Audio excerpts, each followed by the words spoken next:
ओम उग्रं वीरं महाविष्णु ज्वलन्तं सर्वतोमुखं नरसिंहं भीषणं भद्रं मृत्यु नमाम्यहम्।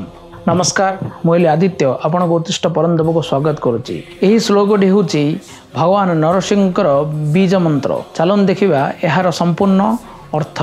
हे भगवान, आपण मोर भयंकर और शक्तिशाली, आपण प्रकृत महाविष्णु, आपण ज्वलंत चेहरा सबुआड़े अच्छी।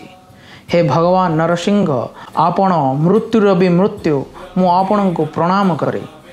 जे यही मंत्र जप करे भगवान नरसिंह द्वारा भय और चिंतार मुक्ति हो जाए। भगवान नरसिंह समस्त असुविधा विरुद्ध रे एक आशार गुरुत्वपूर्ण प्रतीक।